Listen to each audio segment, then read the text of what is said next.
스팸 메일 분류기 만들기 완벽 가이드에 오신 것을 환영합니다.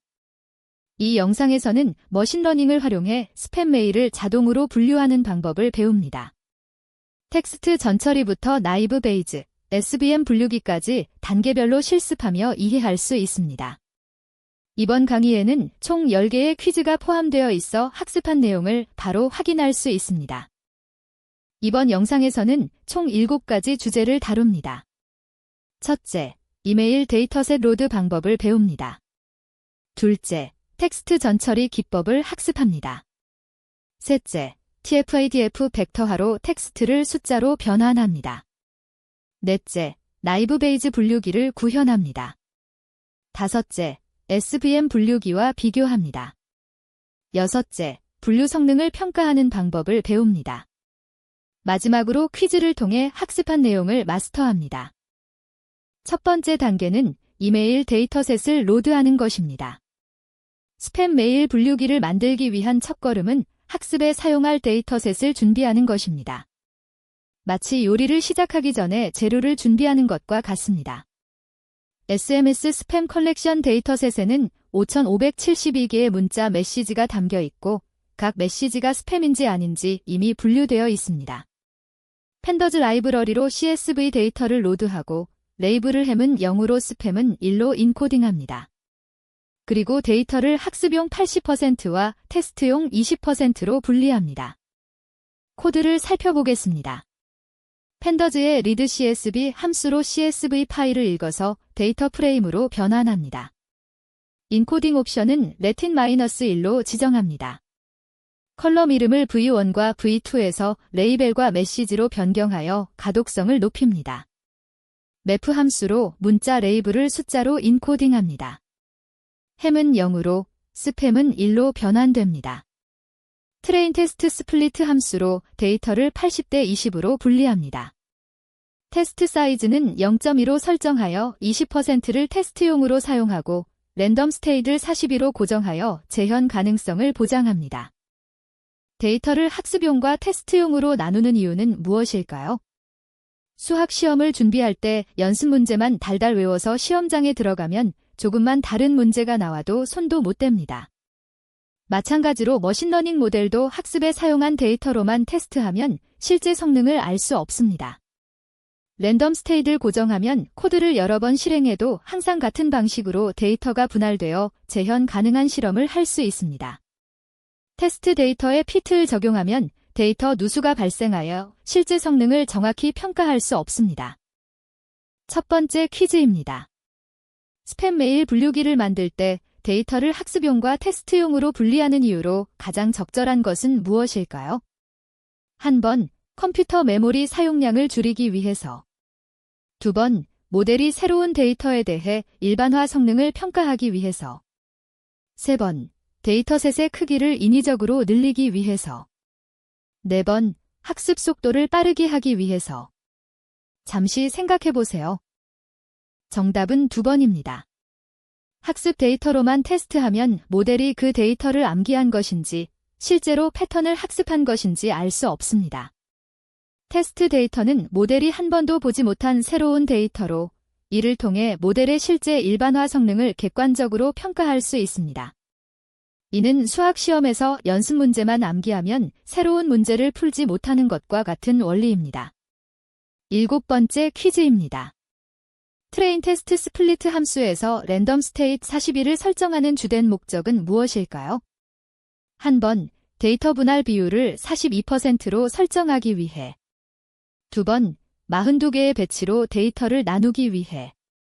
세 번, 실험의 재현성을 보장하여 동일한 코드 실행 시 같은 결과를 얻기 위해. 네 번, 모델의 정확도를 42% 이상으로 보장하기 위해. 생각해 보세요. 정답은 3번입니다. 랜덤 스테이는 난수 생성기의 시드 값을 고정하는 파라미터입니다. 이 값을 설정하면 코드를 여러 번 실행해도 항상 동일한 방식으로 데이터가 무작위 분할됩니다.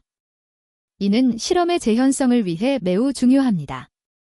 40이라는 숫자 자체에는 특별한 의미가 없으며 관례적으로 자주 사용되는 값입니다. 두 번째 단계는 텍스트 전처리입니다. 텍스트 전처리는 원본 텍스트를 머신러닝 모델이 이해하기 좋은 형태로 다듬는 과정입니다. 마치 요리 전에 채소를 씻고 다듬는 것처럼 불필요한 요소를 제거하고 일관된 형태로 정리합니다. 전처리는 5가지 단계로 이루어집니다. 첫째, 소문자 변환으로 대소문자를 통일합니다. 둘째, 특수문자를 제거합니다. 셋째, 토큰화로 단어를 분리합니다. 넷째, 불용어를 제거합니다. 다섯째, 어간 추출로 단어를 통합합니다. 코드를 살펴보겠습니다. 먼저 리 모듈, NLTK, 스타프워즈즈, 포어터 스테머를 임포트합니다. NLTK 다운로드로 불용어 목록을 다운로드하고 스타프워즈즈로 영어 불용어 집합을 만듭니다. 포어터 스테머 객체를 생성합니다. 프리프라세스 텍스트 함수는 먼저 텍스트, 로어로 소문자로 변환합니다. 리에서로 정규 표현식을 사용해 특수문자를 제거하고 알파벳과 숫자만 남깁니다. 스플리트로 토큰화하여 단어 단위로 분리합니다. 리스트 컴프리헨션으로 불용어를 제거하고 스템으로 어간을 추출합니다. 마지막으로 조인으로 다시 문자열로 결합합니다. 전처리 단계를 자세히 살펴보겠습니다. 소문자 변화는 FRE와 프리를 같은 단어로 인식하게 합니다. 특수문자 제거는 느낌표나 달러 기호 같은 의미 없는 문자를 제거합니다. 정규 표현식 패턴 RJGAZ0-900/S에서 기호는 제외한다는 의미입니다. 토큰화는 긴 문장을 개별 단어로 쪼개는 작업입니다. 스플리트 함수로 공백을 기준으로 문장을 나눕니다. 불용어 제거는 더, is, A같이 너무 흔해서 의미 분석에 도움이 되지 않는 단어들을 제거합니다. 어간 추출은 러닝, 런즈, 란을 모두 런이라는 어간으로 통합합니다. 두 번째 퀴즈입니다. 텍스트 전처리 과정에서 러닝, 런즈, 란을 모두 런으로 변환하는 기법의 이름은 무엇일까요? 1번, 토큰화. 2번, 정규화. 3번, 어간 추출. 4번, 불용어 제거. 생각해보세요. 정답은 3번, 어간 추출입니다. 어간 추출은 단어의 어미를 제거하여 어간을 추출하는 기법입니다. 포어터 스테머와 같은 알고리즘을 사용하면 러닝, 런즈, 란 등 다양한 형태의 동사를 런이라는 공통 어간으로 변환할 수 있습니다. 이를 통해 같은 의미를 가진 단어들을 하나로 통일하여 모델의 학습 효율을 높입니다. 세 번째 단계는 TF-ADF 벡터화입니다. TF-ADF는 텀 프리퀀시 인버스 다큐먼트 프리퀀시의 약자로 텍스트를 숫자 벡터로 변환하는 기법입니다. 단순히 단어 출현 빈도만 세는 것이 아니라 특정 문서에서 얼마나 중요한 단어인지를 수치화합니다. TF는 특정 문서 내 단어 빈도이고 IDF는 전체 문서에서 단어의 희귀도입니다. TF와 IDF를 곱하면 단어의 중요도가 됩니다. 마치 금의 가치가 희소성에서 나오듯이 흔하지 않은 단어에 더 높은 가중치를 부여합니다. 코드를 살펴보겠습니다. 스클런 피처 익스트랙션의 텍스트에서 tpdf 벡터라이저를 임포트합니다. tpdf 벡터라이저 객체를 생성할 때 맥스 피처즈를 3000으로 설정하여 가장 중요한 3000개 단어만 사용합니다. 학습 데이터에는 피트 트랜스포엄을 사용해서 벡터라이저를 학습시키면서 동시에 변환합니다. 테스트 데이터에는 트랜스포엄만 사용합니다. 피트를 하지 않는 이유는 데이터 누수를 방지하기 위해서입니다. 결과를 출력하면 각 메시지가 3000차원의 숫자 벡터로 변환된 것을 확인할 수 있습니다. TF-ADF의 작동 원리를 살펴보겠습니다. TF는 특정 문서에서 단어가 등장하는 빈도입니다. 프리라는 단어가 이 메시지에 3번 나왔다와 같은 정보입니다.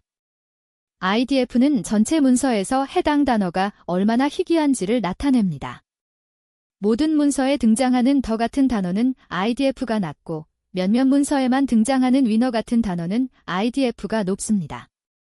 TF와 IDF를 곱하면 특정 문서에 자주 등장하면서 동시에 다른 문서에는 잘 등장하지 않는 단어에 높은 점수가 부여됩니다.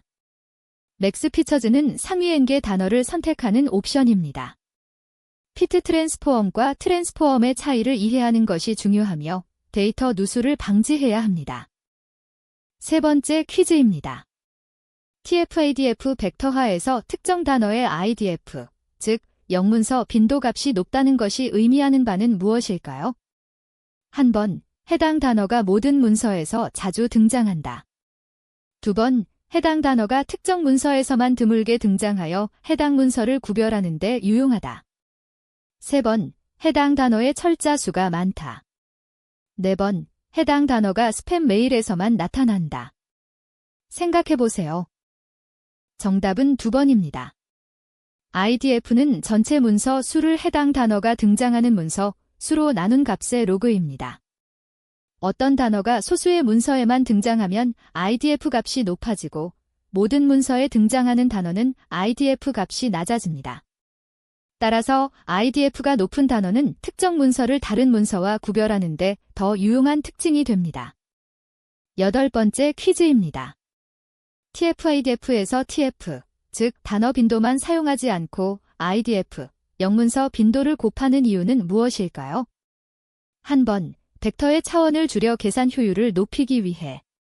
두 번, 모든 문서에 공통적으로 나타나는 일반적인 단어의 중요도를 낮추기 위해. 세 번, 희귀 단어를 완전히 제거하기 위해. 네 번, 문서의 길이를 동일하게 정규화하기 위해. 생각해보세요. 정답은 2번입니다.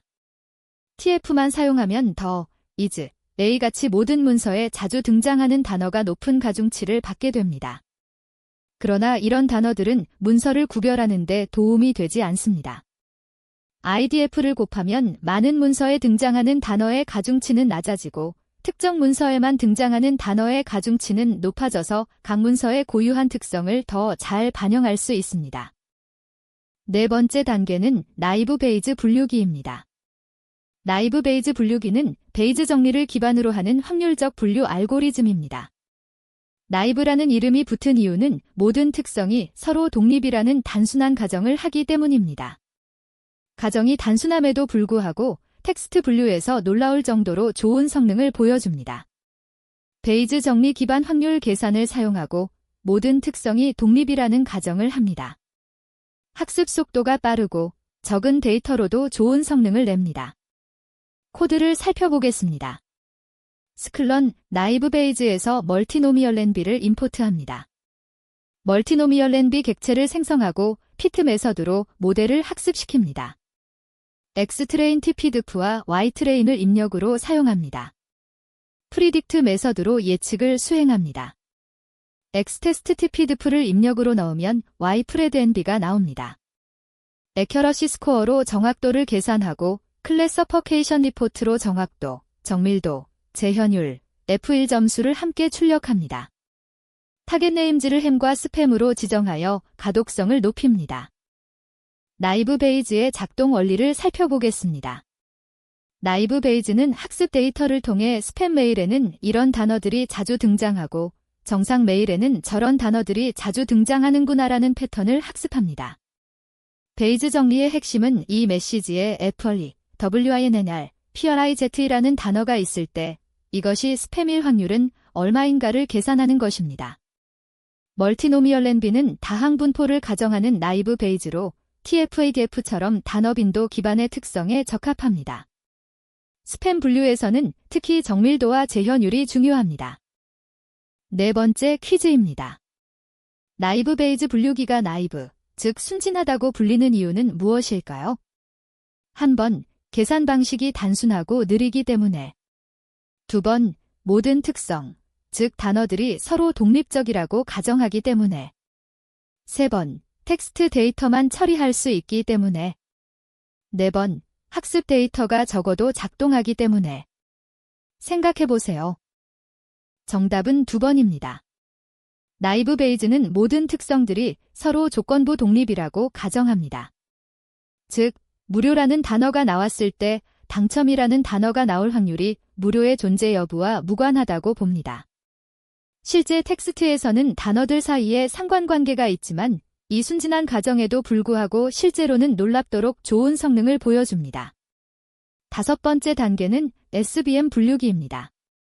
SVM, 즉 서포트 벡터 머신은 데이터를 고차원 공간에서 최적의 경계로 분리하는 알고리즘입니다. 마치 두 집단 사이에 가장 넓은 도로를 내는 것과 같습니다. 텍스트 분류에서 나이브 베이지와 함께 가장 많이 사용되는 알고리즘이며 특히 고차원 데이터에서 뛰어난 성능을 발휘합니다. 마진 최대화로 최적 경계를 찾고 고차원 데이터에 강하며 서포트 벡터만 사용합니다. 코드를 살펴보겠습니다. 스클런 SVM에서 리니얼 SBC를 임포트합니다. 리니얼 SBC 객체를 생성할 때 랜덤 스테이트를 42로 설정하고 맥스이테어를 만으로 설정합니다. 피트 메서드로 모델을 학습시킵니다. 프리딕트 메서드로 예측을 수행합니다. 애큐러시 스코어로 정확도를 계산하고 클래서퍼케이션 리포트로 상세 지표를 출력합니다.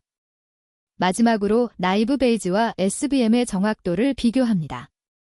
리니얼 SBC는 선형 커널을 사용하는 SVM으로 빠른 학습이 가능합니다.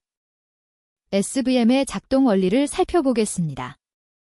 SVM에서 마진은 결정 경계와 각 클래스에서 가장 가까운 데이터 포인트, 즉 서포트 벡터 사이의 거리입니다. 마진을 최대화하면 두 클래스 사이에 가장 넓은 완충지대가 생기고 이로 인해 새로운 데이터가 들어왔을 때 더 안정적으로 분류할 수 있습니다. 리니얼 SBC는 빠른 선형 SVM으로 텍스트 분류에 적합합니다. 맥스이테어는 최적화 알고리즘의 최대 반복 횟수입니다. 나이브 베이지와 성능을 비교하여 어느 알고리즘이 더 나은지 확인합니다. 5번째 퀴즈입니다. SVM, 즉 서포트 벡터 머신 분류기에서 마진을 최대화한다는 것의 의미는 무엇일까요? 한 번, 분류 정확도를 100%로 만든다는 의미. 2번, 결정 경계와 가장 가까운 데이터 포인트들 사이의 거리를 최대한 넓힌다는 의미. 3번, 학습 데이터의 양을 최대한 늘린다는 의미. 4번, 모델의 파라미터 수를 최대화한다는 의미. 생각해보세요. 정답은 2번입니다. SVM에서 마진은 결정 경계, 즉 초평면과 각 클래스에서 가장 가까운 데이터 포인트, 서포트 벡터 사이의 거리입니다. 마진을 최대화하면 두 클래스 사이에 가장 넓은 완충지대가 생기고 이로 인해 새로운 데이터가 들어왔을 때 더 안정적으로 분류할 수 있습니다. 이는 모델의 일반화 성능을 높이는 핵심 원리입니다. 10번째 퀴즈입니다. 나이브 베이지와 SVM 중 SVM이 일반적으로 더 높은 정확도를 보이지만 나이브 베이지가 여전히 사용되는 이유는 무엇일까요? 한 번, 나이브 베이지는 SVM보다 항상 더 높은 재현율을 보장하기 때문에. 2번, 나이브 베이지는 학습 속도가 빠르고 적은 데이터로도 잘 작동하며 해석이 쉽기 때문에. 3번, 나이브 베이지는 GPU 가속이 가능하지만 SVM은 불가능하기 때문에. 4번, 나이브 베이지는 다중 클래스 분류가 불가능하여 이진 분류에 특화되어 있기 때문에. 생각해보세요. 정답은 2번입니다. 나이브 베이지는 계산이 매우 간단하여 학습과 예측이 빠르고 적은 양의 학습 데이터로도 합리적인 성능을 보입니다.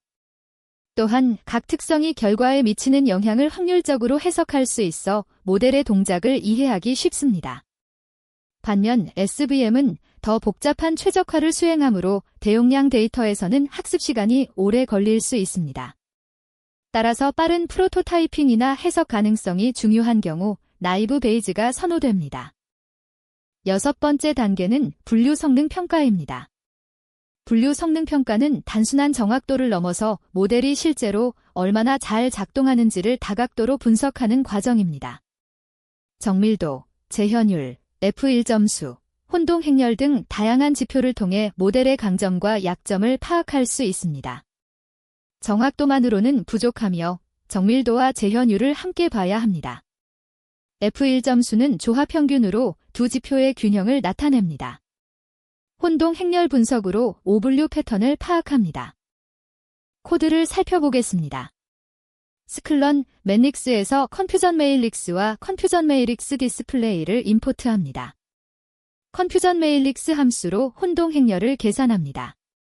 컨퓨전 메일릭스 디스플레이로 시각화하고 크메플 블루즈로 설정합니다. PLT의 세이브 픽으로 이미지를 저장합니다. CM 레벨로 트루 네거티브, 펄스 파저티브, 펄스 네거티브, 트루 파저티브 값을 추출합니다. 정상을 정상으로 분류한 것은 트루 네거티브, 정상을 스팸으로 잘못 분류한 것은 펄스 파저티브입니다. 정밀도는 TP를 TP 플러스 FP로 나누고 재현율은 TP를 TP 플러스 FN으로 나눕니다. 성능 지표의 의미를 살펴보겠습니다. 정확도는 전체 중 마친 비율입니다. 정밀도는 스팸으로 분류한 것 중 실제 스팸 비율이고 재현율은 실제 스팸 중 탐지한 비율입니다. F1 점수는 정밀도와 재현율의 조합 평균으로 두 지표의 균형을 하나의 숫자로 나타냅니다. 클래스 불균형이 있는 경우 정확도보다 F1 점수가 더 신뢰할 수 있는 지표입니다. 예를 들어 1000개 중 스팸이 10개뿐일 때 모든 메일을 정상으로 분류하면 정확도는 99%이지만 스팸은 하나도 못 잡습니다. 6번째 퀴즈입니다.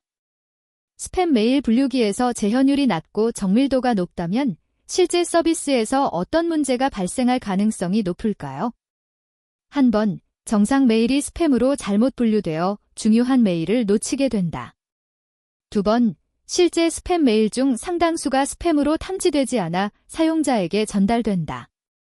3번, 모든 메일이 스팸으로 분류되어 메일함이 비게 된다. 4번, 분류 속도가 너무 느려져 서비스가 지연된다. 생각해보세요. 정답은 2번입니다. 재현율은 실제 스팸 중 스팸으로 정확히 탐지한 비율입니다. 재현율이 낮다는 것은 실제 스팸 메일 중 많은 수가 탐지되지 않고 정상 메일로 분류된다는 의미입니다. 정밀도가 높다는 것은 스팸으로 분류한 것들 중 실제 스팸 비율이 높다는 것이므로 결과적으로 스팸을 보수적으로 탐지하여 많은 스팸이 사용자에게 그대로 전달되는 문제가 발생합니다. 9번째 퀴즈입니다. 스팸 분류에서 F1 점수가 중요하게 사용되는 이유로 가장 적절한 것은 무엇일까요? 한 번, F1 점수가 다른 지표들보다 계산이 빠르기 때문에. 2번, 정밀도와 재현율 사이의 균형을 하나의 숫자로 평가할 수 있기 때문에. 3번, F1 점수는 항상 정확도보다 높은 값을 제공하기 때문에. 4번, F1 점수만으로 모델의 모든 성능을 완벽히 파악할 수 있기 때문에. 생각해보세요. 정답은 2번입니다. F1 점수는 정밀도와 재현율의 조합 평균입니다. 스팸 분류에서는 정밀도, 즉 스팸으로 분류한 것 중 실제 스팸 비율과 재현율, 즉 실제 스팸 중 탐지한 비율 모두 중요합니다. 두 지표가 서로 트레이드오프 관계에 있을 때 F1 점수를 사용하면 하나의 수치로 전체적인 균형 잡힌 성능을 평가할 수 있습니다. 특히 클래스 불균형이 있는 경우 정확도보다 더 신뢰할 수 있는 지표입니다. 스팸 메일 분류기 만들기 완벽 가이드를 시청해 주셔서 감사합니다. 오늘 배운 내용을 정리하면 데이터셋 로드, 텍스트 전처리, TF-ADF 벡터화, 나이브 베이지와 SVM 분류기, 그리고 성능 평가 방법을 학습했습니다. 이제 여러분도 머신러닝으로 스팸 메일을 자동으로 분류할 수 있습니다. 더 많은 학습 자료는 www.codedec.kr에서 만나보세요.